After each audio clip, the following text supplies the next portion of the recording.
Hi everyone, welcome to another vlog. Today we're at Berg Park in Richmond, right beside the airport here. Just gonna continue a story about my investments, and we'll see where it goes from there.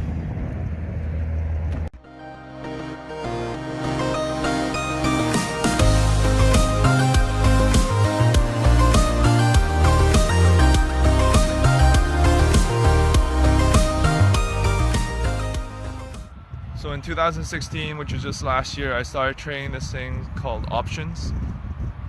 Basically buying call and put options. They're basically contracts that you agree to purchase certain stocks at a certain price at a given date. So basically buying a call option is to buy the contract at a certain price at a certain date which you agreed upon. So buying a call option for July 21st of a certain stock, then you buy the stock at a certain price, maybe $12 call option. So you buy an option at $12 on July 21st, no matter whatever price the stock may be trading at that time.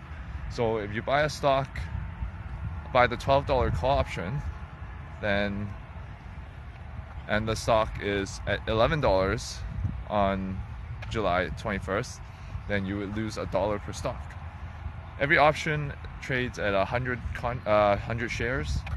So one contract would be 100 shares and two contract would be 200 shares. And a put option is completely the opposite. So you would sell the share at a certain price, no matter what stock is trading at. So if I buy a $12 put option and the stock is at $11 on July 21st, then you'll have a gain of $1 per share. So which is about $100 gain for one contract.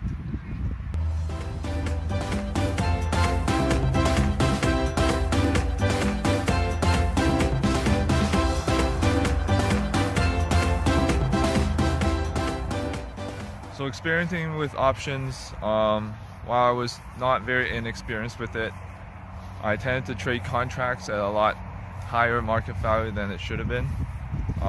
There's also a time value that I should have calculated where the longer the contract expires, the more expensive it is.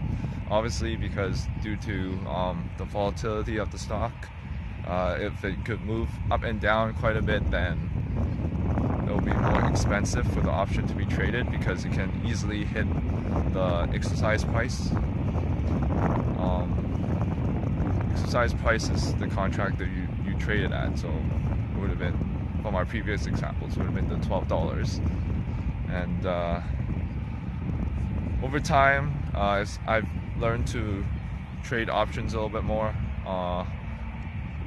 I tend to trade better in the midterm contracts so that they aren't too expensive as compared to a longer term contract, and trading better to a short-term contract. A short-term contract could be like a week, the contract could expire within a week's time. That could be very similar to day trading, because if you're pretty much betting on the stock to meet the exercise price within a very short time, then the contract price would be very volatile. It would move up and down very quickly. I tried to do that a few times, thinking the stock will go up maybe to hit a certain exercise price, and it's burned me quite a bit. My losses together in 2016, close to $10,000 as well.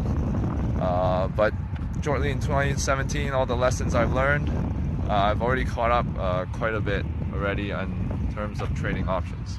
So pretty happy about that. Looking to continue my success here on out, 2017, 2018. Trading more of a midterm contracts. I've been doing more on the oil side. Been very focused in the oil and gas side and the oil price movements.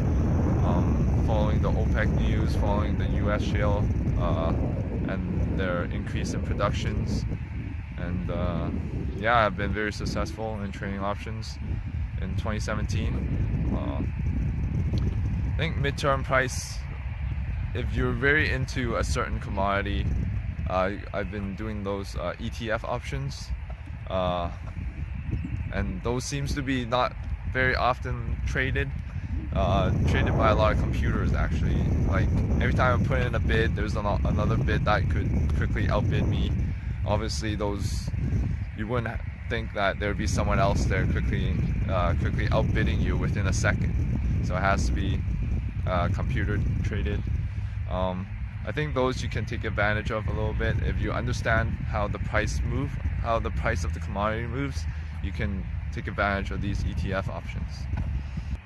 As with day trading, following the news would be quite beneficial. OPEC has quite frequent meetings, maybe like twice a year or so, where they make decision on their production output. And if you're able to follow the news, follow what's happening, then you can have a good estimate on where the oil price goes and structure your options to a way where it will benefit the most.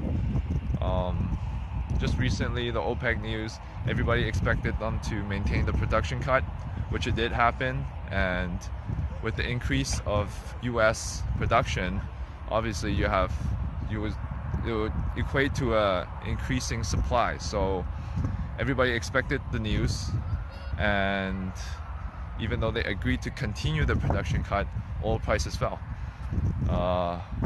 which I was able to position myself in that way and able to make a good profit out of that. Although it hasn't really recovered the $10,000 just yet, I think not too long I'll be able to cut my losses and maybe even recover all the $10,000 through the experience I have through trading these options.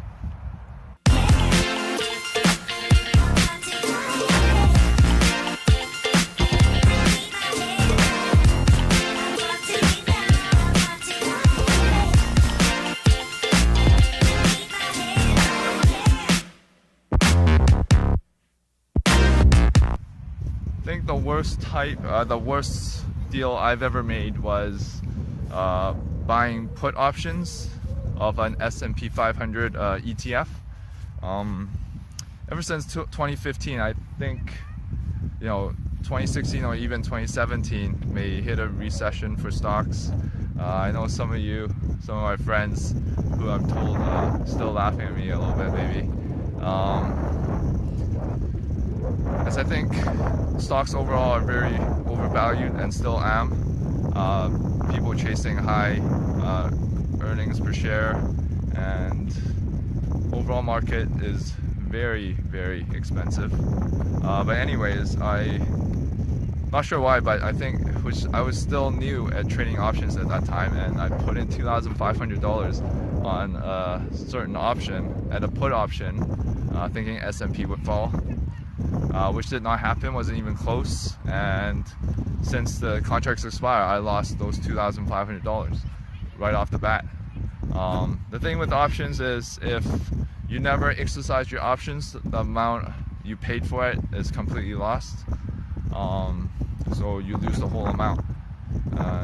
Comparing to day trading, it could mean safer investments, because for more volatile options, you can limit your losses by setting only the certain amount that you're willing to trade to buy options on. So if you're only willing to lose $500, then you buy $500 worth of call options or put options. So the most you can lose is $500. The upside to that is if it does fall your way, if let's say I buy call options at $12 and it goes up to $14, $15, then I could easily make double or even triple the amount of options. So the upside is a lot higher than the amount you can lose, which did happen recently. I was able to buy call options and the price increased over 500%. I was able to make 5 times the gain, and I think that's through experience, through trading experience doing it enough and learning about the markets and learning how options traded, and was able to take advantage of that.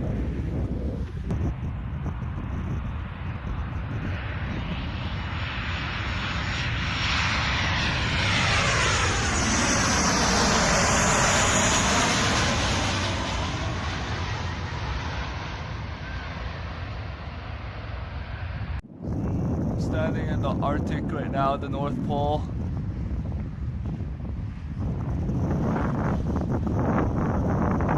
Let's see if we can see the rest of the globe this way.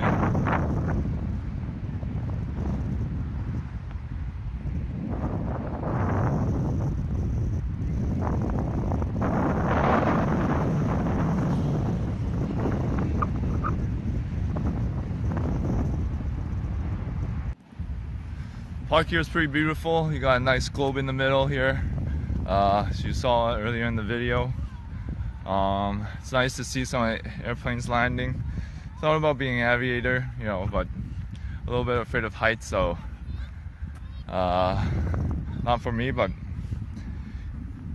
I always played those airplane games, you know, for PS3 back in the days. Ace Combat 5. Those games were really fun. Not a lot of airplanes landing at this moment in time, just seen one so far. Seeing a few planes lifting off, but it's quite far from here, and I'll go film that. Nice and relaxing walk here. It's not that big, but there are a few runways here, running around for kids and big kids like myself. But yeah, hopefully you enjoyed the video. Options are, to me, is quite difficult to explain, but once you get used to trading them, or once you get to used to buying them, it's quite simple. There's different types of options and writing options, which I won't go over because I haven't participated in any different types other than buying or selling call options and put options. But yeah, let me know some of your stories buying trading options. If you got any advice or strategies. I know there's quite a bit of strategies, but I think mine is the way I'll stick with right now. Just understanding the actual oil market and a little bit of gold and trade options from there. So yeah, I hope you enjoyed this video, and I'll see you guys next time. Have a good one. Something I just forgot to mention earlier, the commission wise when you're trading options is a little bit more expensive. They're $9.95 per trade plus an additional $1.25 per contract. So commission is even more expensive than when you do day trading. But yeah, it is something to consider. I haven't really calculated how much of a commission I lost when I did my option trading. I certainly did less options trading than actual day trading, because a lot of times when you buy these options, you just buy and then you wait, see what happens with the shares. So yeah, just something to keep in mind of.